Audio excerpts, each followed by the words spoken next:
ನಾಡಿನ ಸಮಸ್ತ ವೀಕ್ಷಕರಿಗೆ ವರಮಹಾಲಕ್ಷ್ಮಿ ಹಬ್ಬದ ಹಾರ್ದಿಕ ಶುಭಾಶಯಗಳು. ಈ ಕ್ಷಣದ 25 ಸುದ್ದಿಗಳನ್ನು ಬನ್ನಿ ಕ್ವಿಕ್ ಆಗಿ ನೋಡ್ಕೊಂಡು ಬರೋಣ. ಕಳೆದ ಲೋಕಸಭಾ ಚುನಾವಣೆಯಲ್ಲಿ ಮತಗಳ್ಳತನ ಆರೋಪ ಮಾಡಿರುವ ಕಾಂಗ್ರೆಸ್ ಸಂಸದ ರಾಹುಲ್ ಗಾಂಧಿ ಇಂದು ಬೆಂಗಳೂರಲ್ಲಿ ಪ್ರತಿಭಟನೆ ನಡೆಸಲಿದ್ದಾರೆ. ನಮ್ಮ ಮತ ನಮ್ಮ ಹಕ್ಕು ನಮ್ಮ ಹೋರಾಟದ ಹೆಸರಲ್ಲಿ ಪ್ರತಿಭಟನೆ ನಡೆಯಲಿದೆ.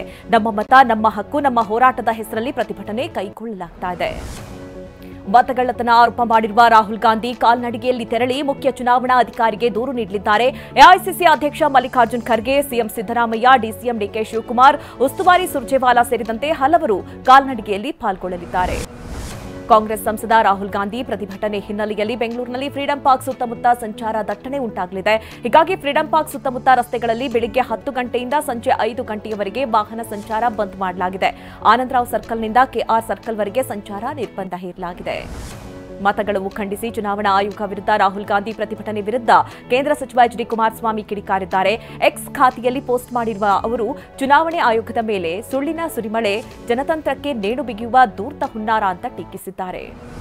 ಜೆಡಿಎಸ್ ಯುವ ಘಟಕ ರಾಜ್ಯಾಧ್ಯಕ್ಷ ನಿಖಿಲ್ ಕುಮಾರಸ್ವಾಮಿ ಸಂಸದ ರಾಹುಲ್ಗೆ ವರಮಹಾಲಕ್ಷ್ಮಿ ಹಬ್ಬದ ಶುಭಾಶಯ ಕೋರುವ ಜೊತೆಗೆ ಕಾಲೆಳೆದಿದ್ದಾರೆ. ಕಳೆದ 3 ವರ್ಷಗಳಲ್ಲಿ ಕಾಂಗ್ರೆಸ್ ಸರ್ಕಾರ 3 ಲಕ್ಷ ಕೋಟಿ ಸಾಲ ಮಾಡಿದೆ. ಗ್ಯಾರಂಟಿ ಯೋಜನೆಗೆ ಪ್ರತಿ ವರ್ಷ 55,000 ಕೋಟಿ ಬೇಕಾಗಿದೆ ಅಂತ ಎಕ್ಸ್ ಖಾತೆಯಲ್ಲಿ ಕಿಡಿಕಾರಿದ್ದಾರೆ. ಬೆಂಗಳೂರಿನಲ್ಲಿ ರಾಹುಲ್ ಗಾಂಧಿ ಪ್ರತಿಭಟನೆ ಪ್ರತಿಯಾಗಿ ಇಂದು ಬಿಜೆಪಿ ನಾಯಕರು ಹಮ್ಮಿಕೊಂಡಿದ್ದ ಪ್ರತಿಭಟನೆ ರದ್ದಾಗಿದೆ. ವಿಧಾನಸೌಧದ ಗಾಂಧಿ ಪ್ರತಿಮೆ ಬಳಿ ಧರಣಿ ನಡೆಸಲು ನಿರ್ಧರಿಸಿದ್ರು. ಆದರೆ ಆಗಸ್ಟ್ 10ರಂದು ಪ್ರಧಾನಿ ನರೇಂದ್ರ ಮೋದಿ ಬೆಂಗಳೂರಿಗೆ ಆಗಮಿಸ್ತಾ ಇರೋ ಹಿನ್ನೆಲೆಯಲ್ಲಿ ಪ್ರತಿಭಟನೆ ಕೈಗೊಳ್ಳಲಾಗಿದೆ. ಧರ್ಮಸ್ಥಳದಲ್ಲಿ ಶವ ಹೂತ ಆರೋಪ ಪ್ರಕರಣ ತನಿಖೆ ಚುರುಕುಗೊಳಿಸಲಾಗಿದೆ. ಶವ ಹೂತಿಡಲಾಗಿದೆ ಎನ್ನಲಾದ 13ನೇ ಪಾಯಿಂಟ್ ತೀವ್ರ ಕುತೂಹಲಕ್ಕೆ ಕಾರಣವಾಗಿದೆ. ಇಂದು 10ನೇ ದಿನದ ಶೋಧ ಕಾರ್ಯ ನಡೆಯಲಿದ್ದು ಜಿಪಿಆರ್ ತಂತ್ರಜ್ಞಾನ ಬಳಸಿ ಶೋಧ ನಡೆಸಲು ಎಸ್ಐಟಿ ಮುಂದಾಗಿದೆ. ಉತ್ತರ ಕನ್ನಡ ಜಿಲ್ಲೆಯಲ್ಲಿ ತಾಳಿ ಕಟ್ಟದೆ ಪ್ರಿಯತಮೆಗೆ ಯುವಕ ತಾಯಿ ಭಾಗ್ಯವನ್ನು ಕರುಣಿಸಿದ್ದಾನೆ.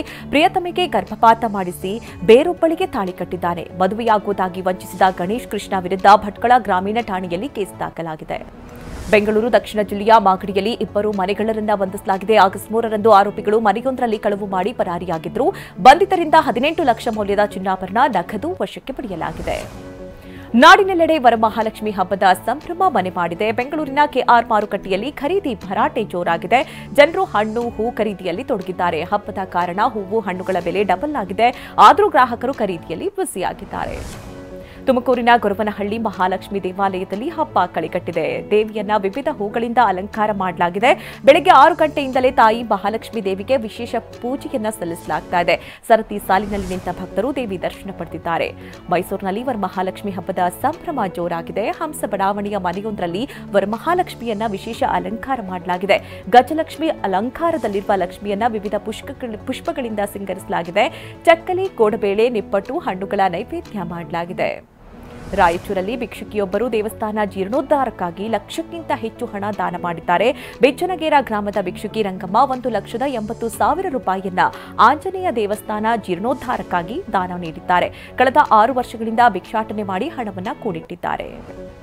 ಸಾಧುವೇಷ ಧರಿಸಿ ಬಂದ ಪತಿ ಸುತ್ತಿಗೆಯಿಂದ ಹೊಡೆದು ಪತ್ನಿಯನ್ನ ಭೀಕರವಾಗಿ ಕೊಲೆ ಮಾಡಿದ್ದಾನೆ. ದಕ್ಷಿಣ ದೆಹಲಿಯ ನೆಪ್ಸರಾಯ್ನಲ್ಲಿ ಈ ಘಟನೆ ನಡೆದಿದೆ.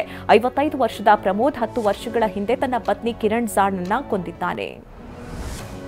ಐಪಿಎಲ್ಗೆ ನಿವೃತ್ತಿ ಘೋಷಣೆ ಬಗ್ಗೆ ನಿರ್ಧರಿಸಲು ಸಾಕಷ್ಟು ಸಮಯವಿದೆ ಅಂತ ಕ್ರಿಕೆಟಿಗ ಮಹೇಂದ್ರ ಸಿಂಗ್ ಧೋನಿ ಹೇಳಿದ್ದಾರೆ. ನಾನು ಯಾವಾಗಲೂ ಹಳದಿ ಜರ್ಸಿಯಲ್ಲಿಯೇ ಇರ್ತೇನೆ.